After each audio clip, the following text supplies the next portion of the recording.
వీడియోలో ఏదైతే ఎక్స్పెరిమెంట్ చేశానో దయచేసి ఎవరు కూడా ప్రయత్నించకండి. ఇది మీ ప్రాణాలకే ప్రమాదకరం. నేను ఇప్పుడు మన ఇంటికి వచ్చే 230 వోల్టేజ్ సప్లైని అయితే పట్టుకుని అయితే మీకైతే చూపిస్తాను. సో దానికన్నా ముందు అసలు ఈ సాకెట్లో సప్లై వస్తుందా అనేది చెక్ చేస్తాను. ఫస్ట్ టెస్టర్ని అయితే చెక్ చేశాను.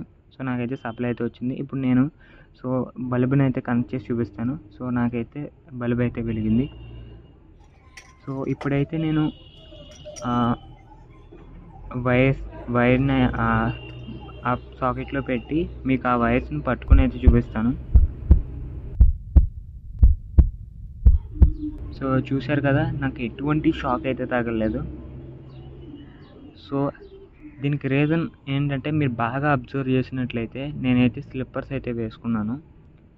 స్లిప్పర్స్ వేసుకుంటే షాక్ కొట్టదా అంటే అవును. సో స్లిప్పర్స్ వేసుకుంటే మనకైతే షాక్ అయితే తగలదు. దీనికి రీజన్ ఏంటంటే, సో ఎలక్ట్రాన్స్ అనేవి కండక్టర్ నుంచి మన బాడీ ఎప్పుడైతే మనం టచ్ చేస్తామో మన బాడీలోకి వస్తాయి. బట్ ఏంటంటే మన స్లిప్పర్స్ వేసుకోవడం వల్ల ఎలక్ట్రాన్స్ అనేవి గ్రౌండ్కి అయితే ఫ్లో అవ్వలేవు. సో దీనివల్ల ఏంటంటే సర్క్యూట్ కంప్లీట్ అవ్వదు అండ్ కరెంట్ కూడా ఫ్లో అవ్వదు. ఇంకా బాగా అర్థం అవ్వాలంటే మీరు ఒక బల్బుని తీసుకున్నారంటే, సో నేను ఎప్పుడైతే ఫేజ్ కనెక్ట్ చేసి ఒక వైరు ఇంకోటి న్యూట్రల్ కనెక్ట్ చేసినప్పుడు బల్బ్ వెలుగుతుంది, లేదా ఆ న్యూట్రల్ తీసుకొచ్చి గ్రౌండ్ కనెక్ట్ చేసినప్పుడు ఆ బల్బ్ అయితే వెలిగింది. దీనికి రీజన్ ఏంటంటే సర్క్యూట్ కంప్లీట్ అయింది. బట్ ఇక్కడ ఏమైందంటే మన బాడీ దాకా సర్క్యూట్ వచ్చింది. బట్ స్లిప్పర్స్ వేసుకోవడం వల్ల అది గ్రౌండ్కి టచ్ అవ్వలేదు కాబట్టి మనకైతే ఆ సర్క్యూట్ కంప్లీట్ అవ్వలేదు అనమాట. దీనివల్ల మనకైతే కరెంట్ ఫ్లో అవ్వకుండా మనకైతే షాక్ కొట్టలేదు అనమాట.